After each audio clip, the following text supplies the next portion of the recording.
The side effects of angiotensin 2 receptor blockers includes allergy, same teratogenic effect, so it should be contraindicated during pregnancy and during lactation. So the angiotensin converting enzyme inhibitors and plus angiotensin 2 receptor blockers plus direct renin inhibitor aliskiren, these 3A are contraindicated during pregnancy and during lactation. This ARB, angiotensin receptor blocker, is also responsible for the orthostatic hypotension, same as angiotensin converting enzyme inhibitors. So the it should be started with the low dose and during the bedtime to avoid the orthostatic hypotension. And same, it also causes the hyperkalemia, increase in the potassium concentration, same as ACEI. So these are the side effects, same as angiotensin converting enzyme inhibitors. Direct renin inhibitor examples are aliskiren, enalkiren, xankiren, and remikiren. The suffix are kiren, kiren, kiren, and the kiren. And among these all kiranes, aliskiren is the only direct renin inhibitors approved for the clinical use. How it acts, as we know that the renin, which is a kidney enzyme, is responsible for the conversion of angiotensinogen to angiotensin 1. If there is no renin, there is no conversion of angiotensinogen to angiotensin 1, and eventually there is no formation of angiotensin 2. Same as here we discussed in the previous lecture, this renin, direct renin inhibitor, this is the renin, and DRI, direct renin inhibitor, that is aliskiren. This renin is a kidney enzyme which is responsible for the conversion of angiotensinogen to angiotensin 1. So if the renin is not available, if or it is inhibited by the aliskiren, it is not being converted into the 1, and eventually the formation of angiotensin 2 will not occurs.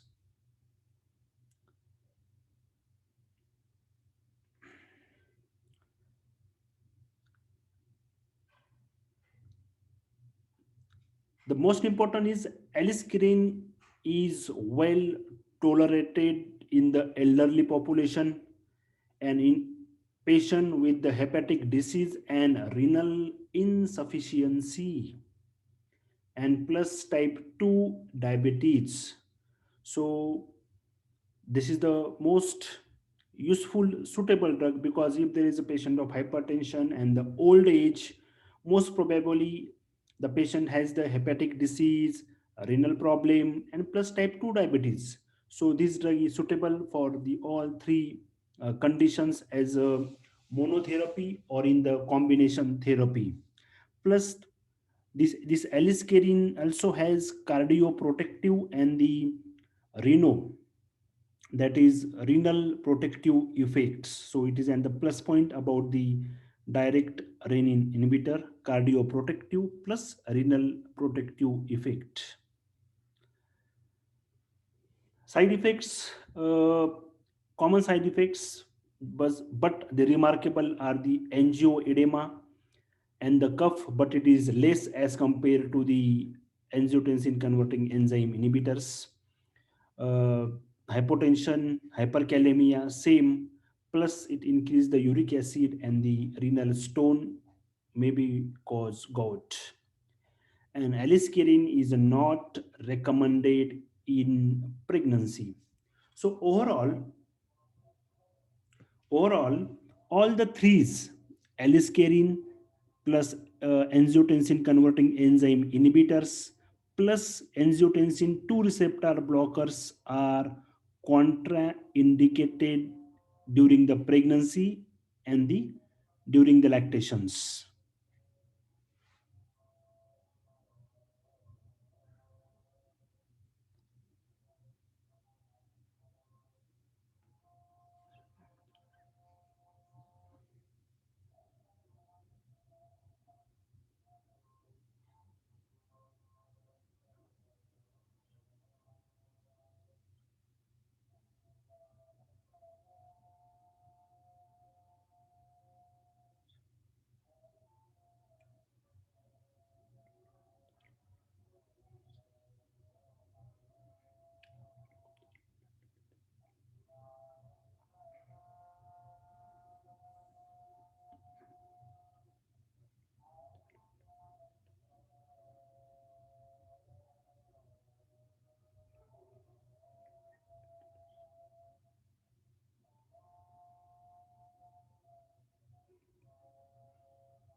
Drug interactions with the aliskiren.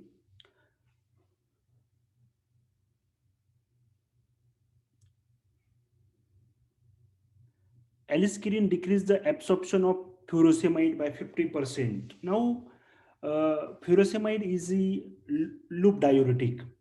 So if the aliskiren and the diuretic drug is given with the combination, it will decrease the absorption. Now, how it will be decrease the absorption? Because this aliskiren, they inhibit the P glycoprotein, because we can say aliskiren is substrate for P glycoprotein pump. What is this P glycoprotein pump? The generally the P glycoprotein pump inhibits the bioavailability or serum concentration of the aliskiren. P glycoprotein pump is acts as a vacuum, and it get all of the drug out of the cell. So if we are giving aliskiren and with ketoconazole, which is antifungal, atorvastatin, which is the drugs which are used in the management of the hyperlipidemia, cyclosporin, antibacterial drugs, increases plasma level of aliskiren. Why? Because these drugs inhibit the P glycoprotein. Inhibit the P glycoprotein. P glycoprotein, it is in the pump, vacuum pump. So if the vacuum pump button is off, it will not let down the drugs from out of the cell. So thereby it increase the aliskiren absorption. ACEIs, ARB, and DRI, that is direct renin inhibitors, may produce life-threatening hyperkalemia if used with the potassium sparing diuretics, because as we discussed in the lecture, angiotensin converting enzyme inhibitors, angiotensin receptor blockers, and direct renin inhibitor, these all three categories of drug increase the potassium concentration in the blood. And if we give plus potassium saving diuretics or aldosterone antagonist, and if the patient taking potassium supplement or chronic kidney disease, will increase the life threatening hyperkalemia. And the combination, we cannot give the combination of the drug from the same category, like combination of the uh, angiotensin receptor blocker or angiotensin converting enzyme inhibitors or direct renin inhibitor is contraindicated, because the greater risk of the hyperkalemia and plus hypotension. So the combination should be from the different categories of the drug, but not from the same categories of the drug. So if you understand this P glycoprotein, because aliskiren is a P glycoprotein substrate. If you see here, kinetic, this aliskiren has a low oral bioavailability because bioavailability amount of drug reaches to the systemic circulation to the blood because this aliskiren is a substrate for P glycoprotein pump and which is responsible for the low absorption. So that's why the drugs which inhibit the P glycoprotein pump will increase the aliskiren absorption and increase the aliskiren bioavailability. Next category of drugs, diuretics.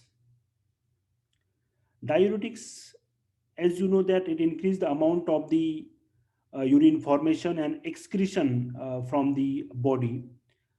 Mechanism of diuretics, there are many types of the diuretics as you seen here: thiazide diuretics, loop diuretics, potassium sparing diuretics, and the aldosterone antagonist. Thiazide diuretics, these are the chlorthalidone and hydrochlorothiazide. So thiazide diuretics are generally preferred in the management of the hypertension. Chlorthalidone and hydrochlorothiazide. The loop diuretics includes the furosemide, bumetanide, and torsemide. And loop diuretic having the ototoxicity as an adverse effect. Now, this diuretic increase the sodium and water excretion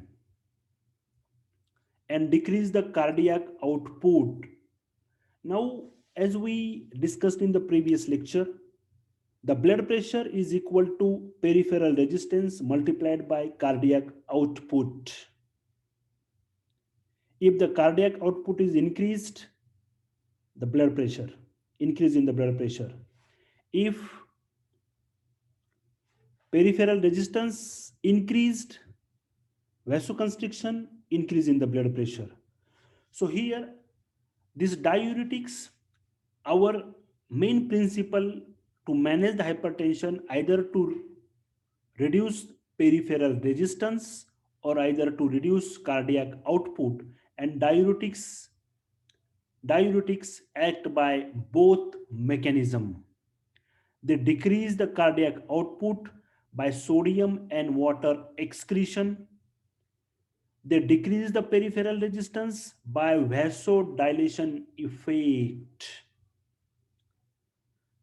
So this is an initial transit effect when there is decrease in the cardiac output, and this is maintained effect when there is vasodilation which decrease the peripheral resistance. Potassium sparing diuretics, examples are triamterene, amiloride. They save the potassium loss. Aldosterone antagonist, spironolactone, and ipreironine. They prevent the action of aldosterone on distal part of distal convoluted tubule and increase the sodium water excretion. So these are the main categories of the diuretics. Let us see the indications.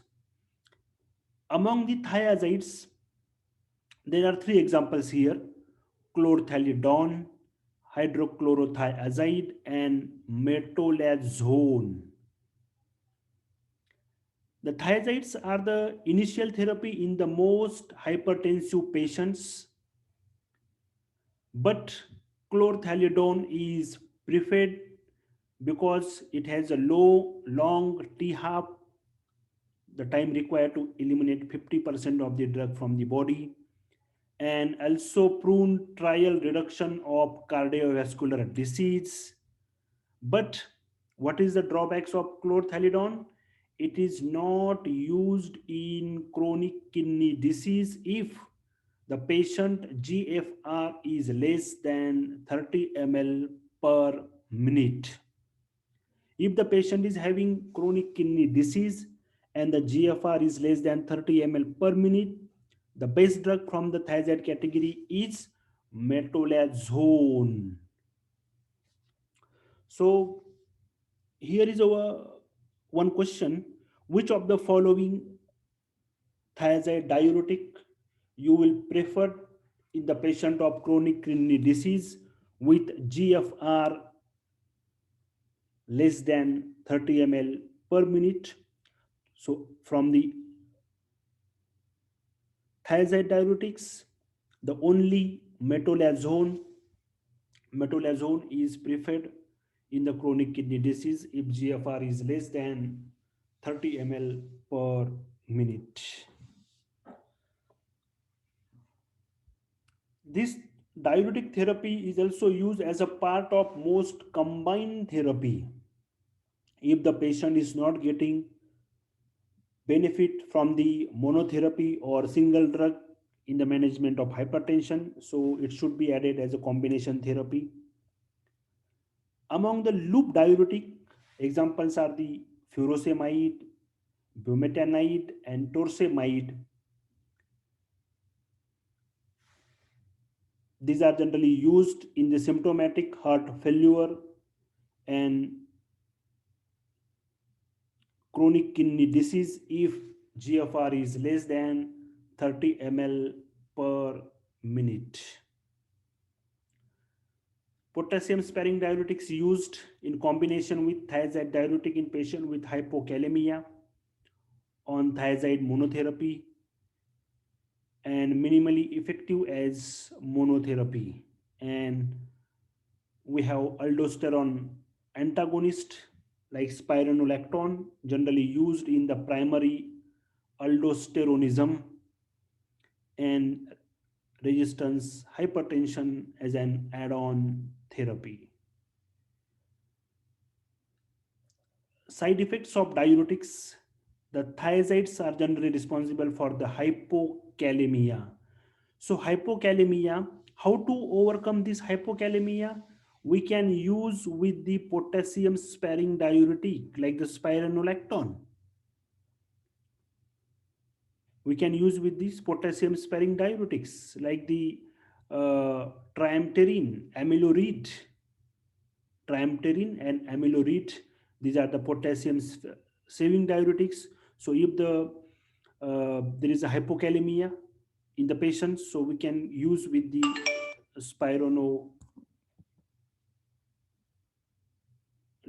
or we can say potassium sparing diuretics. Hyperglycemia.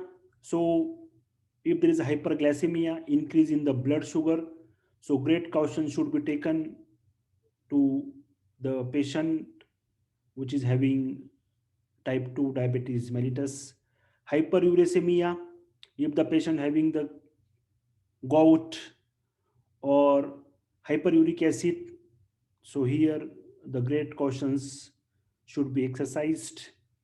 Hyperlipidemia, the obese patient plus type 2 diabetes mellitus patients, the thiazide should be given with the precautions and the impotence. Loop diuretic,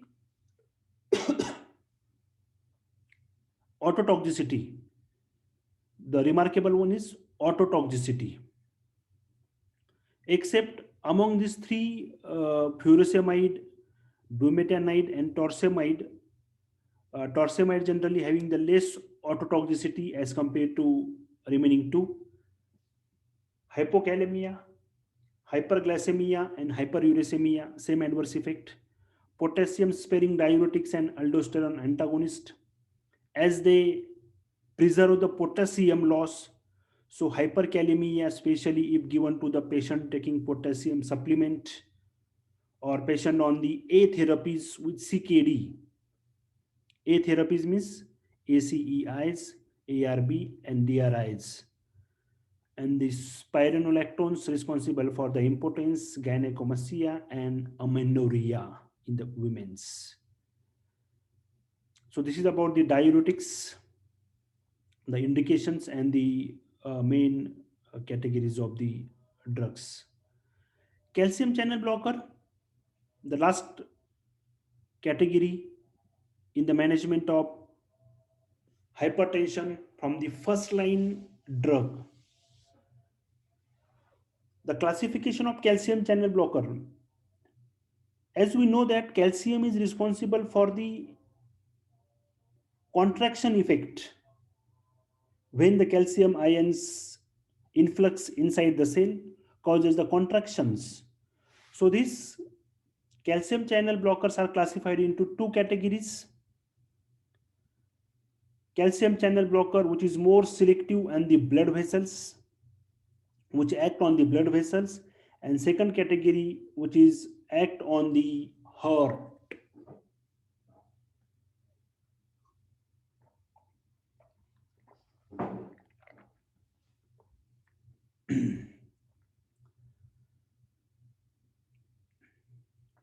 Generally, chemically, the drugs or calcium channel blockers which act on the blood vessels are termed as dihydropyridine calcium channel blocker, and their name suffix is dipine. Dipine, amlodipine, felodipine, nizoldipine, lercanidipine, and we can say nifedipine, nimodipine, nicardipine, and the clevidipine. So the last name is dipine. This dipine indicates these are from the category of dihydropyridine.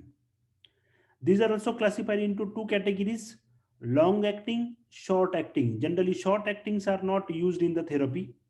The long actings are amlodipine, felodipine. And this nicardipine and the clevidipines are used by the intravenous route. We have less than a minute. Please join again. After the discontinuation of this lecture, please join again. So in the short acting, nicardipine and the clevidipine.